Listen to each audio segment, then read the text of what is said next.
สวัสดีค่ะကျွန်တော်နဲ့အတူထိုင်းစကားတစ်နေ့ကို9လုံးကြက်မယ် Day 1မာလာသည်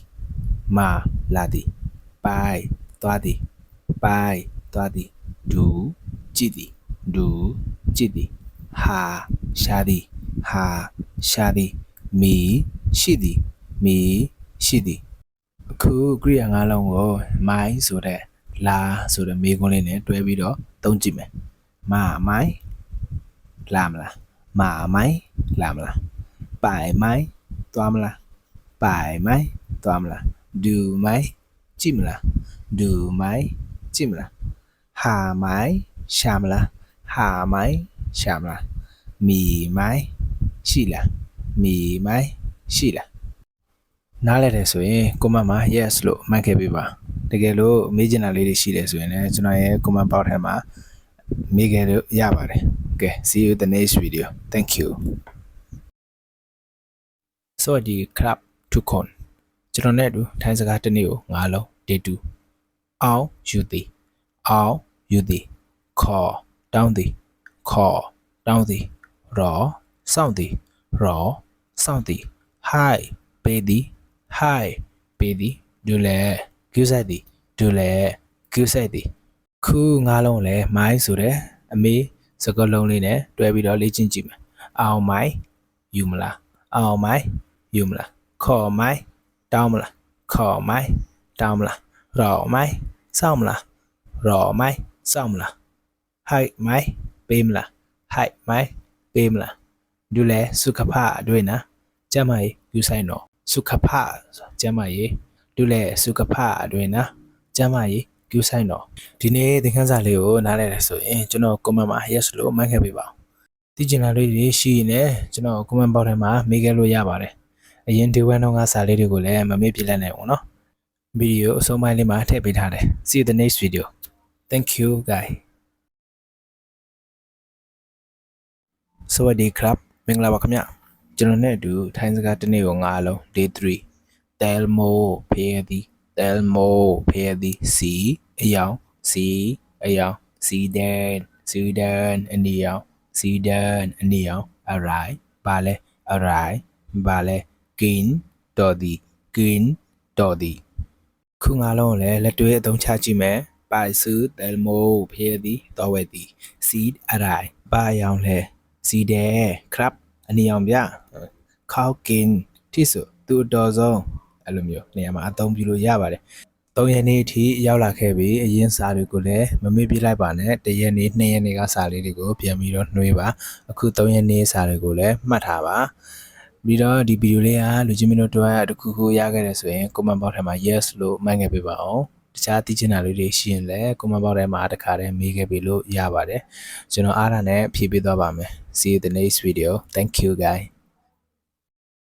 สวัสดีครับကျွန်တော်နဲ့တူထိုင်းစကားတစ်နေ့ကို9လုံး day 4ငန်းအလုတ်ငန်းအလုတ်บ้านအိမ်บ้านအိမ်งานบ้านအိမ်အလုတ်งานบ้านအိမ်အလုတ်ถามလုပ်သည်ถามလုပ်သည်ทำงานအလုတ်လုပ်သည်ทำงานအလုတ်လုပ်သည်ဒီတစ်ခါမှာကျွန်တော်ထိုင်းစာလုံးလေးတွေကိုပါစာလုံးပေါင်းပြပေးသွားမယ်ငေါအာနော်ငန်းအလုတ်ဘောအာနော်ဘန်ไม่ถูบ้านအိမ်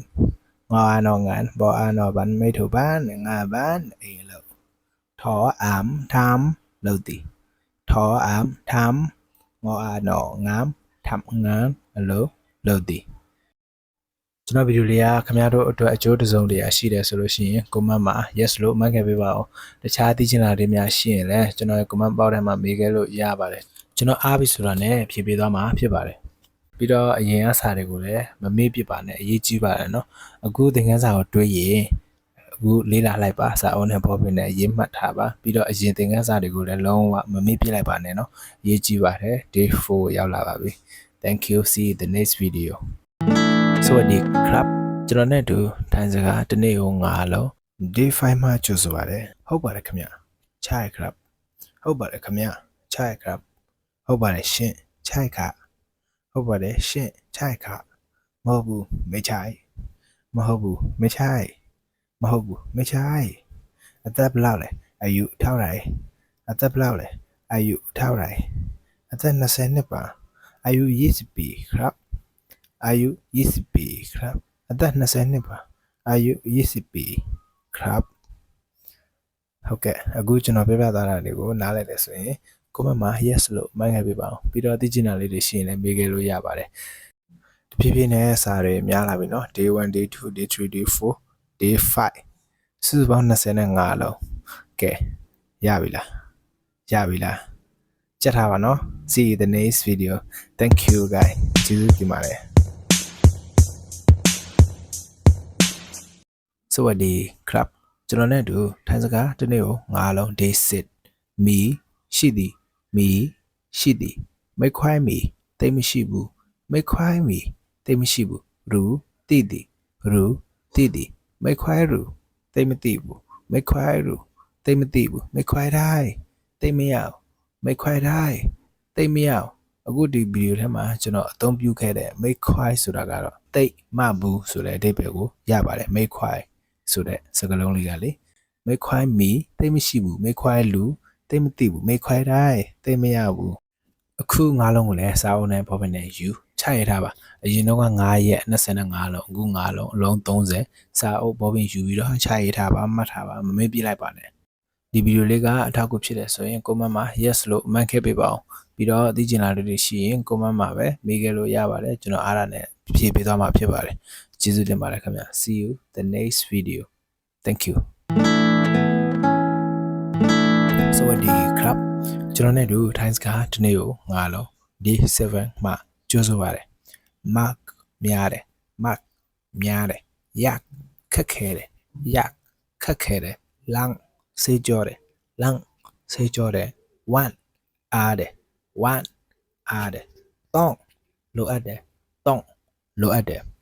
အခုငါးလုံးကိုလည်းသူ့နေရာလေးနဲ့သူအသုံးချကြည့်အောင်ကျွန်တော်ကအဲ့ဒါမျိုးမှပို့ပြီးတော့မှတ်မိလွယ်တယ်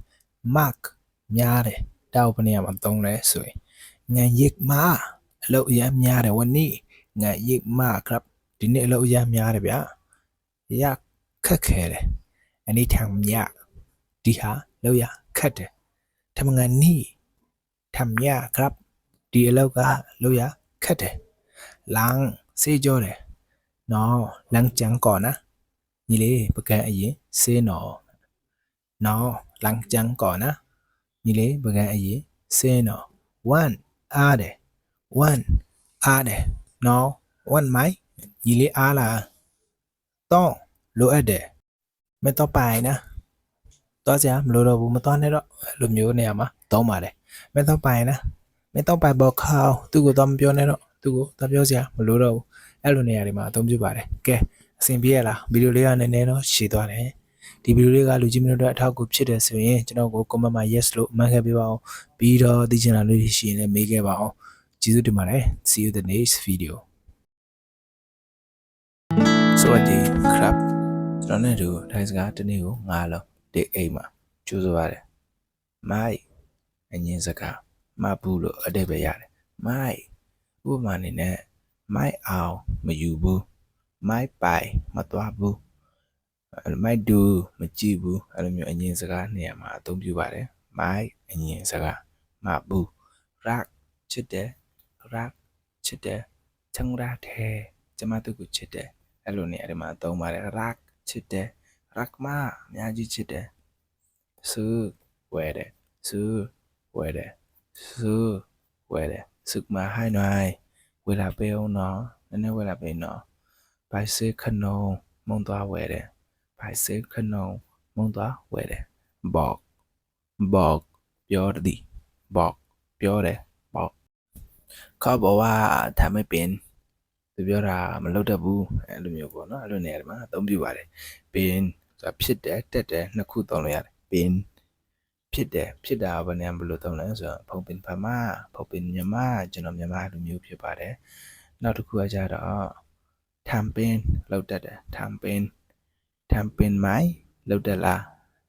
ทำเป็นค่ะกินเป็นไหมစားတတ်လားกินเป็นค่ะစားတတ်တယ်နော်အဲ့လိုမျိုးနေရာတွေမှာအသုံးပြုပါတယ်ကျေးဇူးတင်ပါတယ်ခင်ဗျဒီဗီဒီယိုကနေဒီခုရိုက်ခဲ့တဲ့ဆိုရင်ကျွန်တော်ကိုမမ yes လို့မှတ်ခဲ့ပေးပါဦးပြီးတော့ဒီ channel လေးရှိရင်လည်းမေးခဲ့ပါ see you the next video thank you สวัสดีครับကျွန်တော်နဲ့တူထိုင်းစကားတစ်နေ့ကိုငါလုံး day 9မှာ ကျိုးဆိုရတယ်ကဲအောင်ဖန်ခွက်ကဲအောင်ဖန်ခွက်ကဲအောင်နိဒီမလေဒီဖန်ခွက်အရန်ကောင်းတယ်လဲအောင်ပြီးပြီ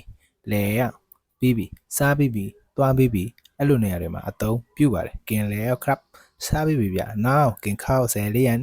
กินแล้วครับพี่กินแล้วครับနောက်တစ်ခုကနိုင်အတွင်းအထဲနိုင်အတွင်းအထဲလို့အဓိပ္ပာယ်ရပါတယ်ဥပမာအဖြစ်နိုင်ဟုံနာအိမ်သာအတွင်းအိမ်သာထဲနိုင်ဝေလာထမငန်းအလုပ်ချိန်အတွင်းအလုပ်ချိန်ထဲနောက်တစ်ခုကဝေလာအချိန်ဝေလာအချိန်မိမိဝေလာအချိန်မရှိဘူးစီယာဝေလာအချိန်ကုန်တယ်ဟမ်မနဲ့တားမြစ်တဲ့စကားဖြစ်ပါတယ်ဟမ်မနဲ့တားမြစ်တဲ့စကားဖြစ်ပါတယ်သူ့ကိုဘယ်နေရာတွေမှာအသုံးပြုတယ်လဲဆိုရင်ဟမ်ဆိုဘူးလေစလေမတောက်နဲ့နိုင်ဟောနာအိမ်သာထဲမှာအဲ့လိုမျိုးအသုံးပြုပါတယ်ဟမ်ဆိုဘူးလေ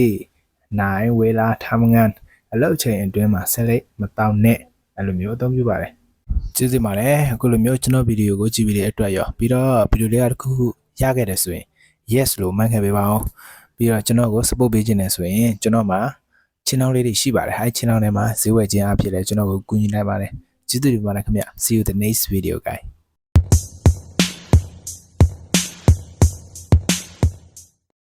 สวัสดีครับ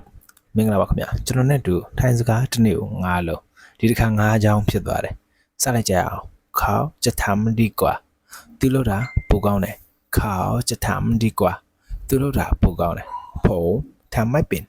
ကျွန်တော်မလုပ်တော့ผมทำไม่เป็นကျွန်တော်မလုပ်တော့จะทำยังไงก็ไม่รู้ဘယ်လိုလုပ်ရမလဲမသိဘူးจะทำยังไงก็ไม่รู้ဘယ်လိုလုပ်ရမလဲမသိဘူးพี่ทำเป็นไหมအကူလုပ်တယ်လားพี่ทำเป็นไหมအကူလုပ်တယ်လားทำยังไงก็ไม่ได้ဘယ်လိုလုပ်လို့မရဘူးทำยังไงก็ไม่ได้ဘယ်လိုလုပ်လို့မရဘူးผมทำยังไงก็ไม่ได้ကျွန်တော်ဘယ်လိုလုပ်လို့မရဘူးโอเคကဲအရင်များသွားလားများပါဘူးเนาะဒီစာလုံးလေးတွေကတကယ်လက်တွေအလုံးမှာအရင်ကမှအသုံးဝင်ပါတယ်ဒါကြောင့်ကျွန်တော် sharing လုပ်ရပေးခြင်းဖြစ်ပါတယ်ကဲတခုခုရတယ်ဆိုရင်ကျွန်တော် comment မှာ yes လို့မှတ်ခဲ့ပေးပါအောင်တစ်ခေါက်နဲ့မရတဲ့ခါနှစ်ခေါက်နဲ့မရတဲ့ခါသုံးခေါက်လေ့လာပြီးတော့မှတ်သားသွားပါ see you the next video thank you